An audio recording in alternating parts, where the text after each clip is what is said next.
جب صلح حدیبیہ کا معاہدہ ہو گیا تھا تو یہ 10 سال کے لیے جنگ بندی کا معاہدہ تھا کچھ شرائط پہ. تو اس کے بعد پھر مسلمان بھی کفار کی جانب سے جو آئے روز کی لڑائیاں تھیں ان سے فارغ ہوئے اور مختلف بادشاہوں کو خطوط لکھنے لگے، وفود بھیجنے لگے. ادھر عرب بھی کھلم کھلا تجارت کرنے لگے. تو کیسر روم ہرقل یہاں آیا ہوا تھا. یہ شام علاقہ تھا اس وقت سلطنت روم کا، جسے رومن امپائر کہتے ہیں، اس کا حصہ تھا اس وقت شام. تو وہ یہاں دورے پہ آیا ہوا تھا. تو حضرت داہیہ کلبی کو خط دے کر کے اسلام کی دعوت کے ساتھ حضور علیہ السلام نے بھیجا تھا.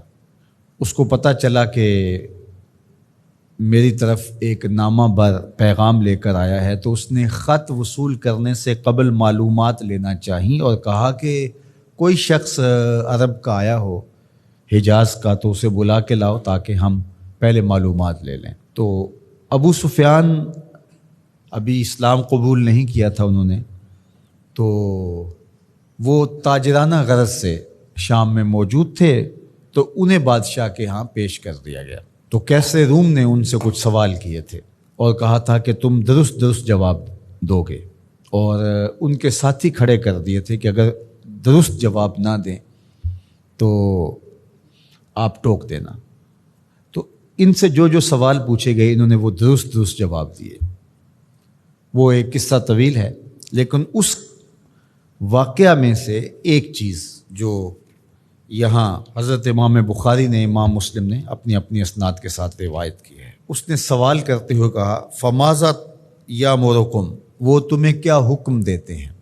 ابو سفیان کہتے ہیں کہ میں نے کہا کہ وہ کہتے ہیں اعبدوا اللہ وحدہ ولا تشرکوا بہ شیئا، صرف اللہ کی عبادت کرو اور اس کا کسی کو شریک نہ ٹھہراؤ.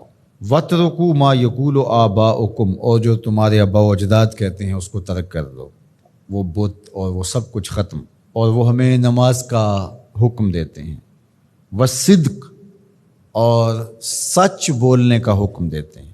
والعفاف، اور پاک دامن رہنے کی تلقین کرتے ہیں.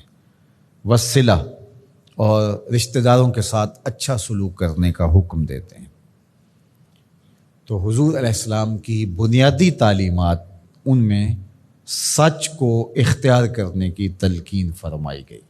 پھر وہ اس نے جب سنا تو اس نے کہا یہ علامتیں جو آپ نے بتائی ہیں اور جس طرح کی تعلیم یہ دے رہے ہیں، یہ سچے نبی کی ہی علامت ہو سکتی ہے. تو ہمارے دین نے ہمیں سچ بولنے کی تلقین کی، سچائی کے ساتھ کاروبار کرنے کی تلقین کی، ایک دوسرے کے ساتھ معاملات میں، رویوں میں، طرز زندگی میں، انداز معاشرت میں ہمیں سچ کو اختیار کرنے کی تلقین کی. اور گواہی دیتے ہوئے، حلف اٹھاتے ہوئے، کسی معاملے کے اندر بات کرتے ہوئے، حتیٰ کہ مزاح میں کلام کرتے ہوئے بھی ہمیں جھوٹ بولنے سے روکا گیا، منع کیا گیا، اور ہمیں شدت سے اس بات کی تاکید فرمائی گئی کہ تمہاری زندگی سچائی کے ساتھ جڑی ہونی چاہیے، اس لیے کہ یہ طمانینت قلب کا ذریعہ ہے، سکون باطن کا سبب ہے، اور اندر کے عدم اضطراب کا ذریعہ ہے.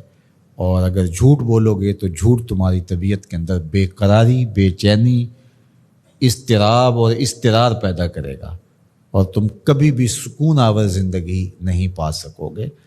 تو جھوٹ کی زندگی ہمیشہ بے چینی کی زندگی ہوتی ہے، سچ کی زندگی جو ہے وہ ہمیشہ قرار اور تسکین کی زندگی ہوتی ہے.